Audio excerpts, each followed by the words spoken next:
Hi, it's Agnes, and today's YouTube I will be talking about selection. So, we've talked many times about conscious creation.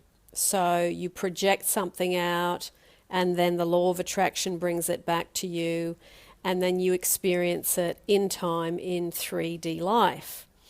So, really, it's a step further than that. It's actually everything is already created.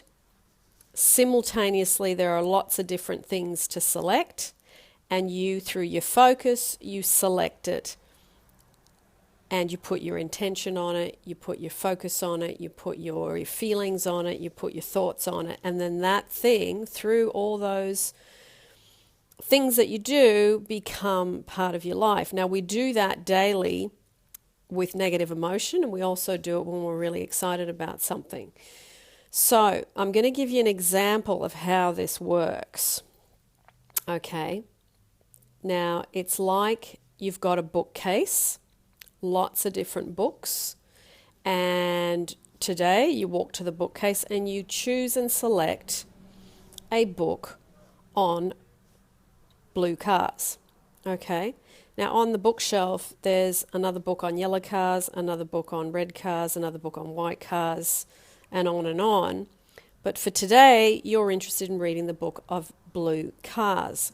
Now, it doesn't mean that all the other options, all the other books, cease to exist. They are all there, laying dormant until you choose to pick it up, focus on it, and then think about it, believe in it, go looking at it, buy the car, and on and on and on.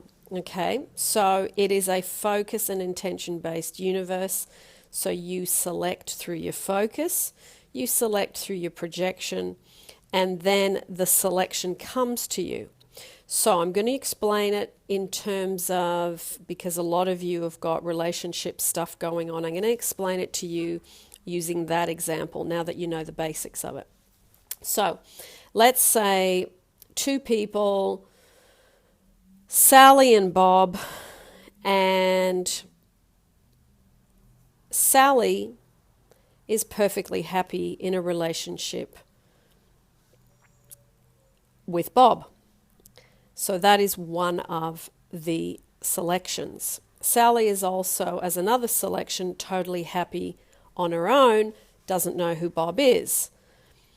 Option 3, Sally works with Bob and they're friends, but they're not interested in each other romantically. Option 4, let's say Sally and Bob are together, they are married, and they are having children, and they've committed to each other as life partners. Okay, so you can see all of these are options that are possible, and Sally, will use her because she was first.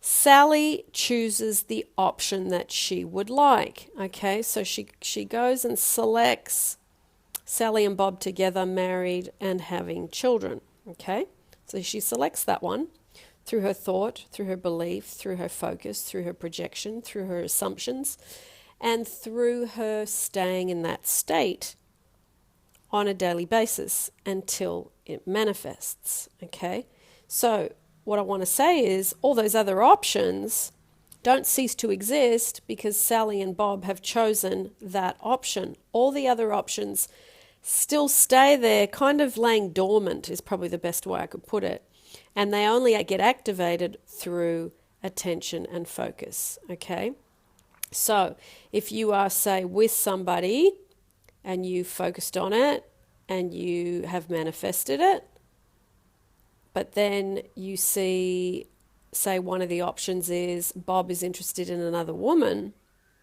and then you select that book and you read it through your thought, through your belief, through your thinking about it too much, through your fear, then you then pull that book off the shelf and you are then forced to read that book, even whether you want to read it or not. Okay?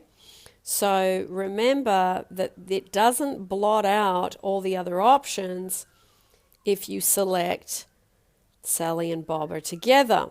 What it does is it just means the books are closed and they're on the bookshelf still. So I hope that's made that a little bit more clear, that it isn't actually conscious creation in a way, because everything is already created. You are selecting it through your thought of what you want, through your feeling of what you want, through your desire. All those things get that book off the bookshelf. So if you're reading a book you don't like, put it back on the bookshelf and don't give it any energy. Okay? Easier said than done, I know. But that's the way that you stop living something externally, is by deactivating it and no longer reading that script or living those thoughts and beliefs that go with the story in that book. Okay, so there you go.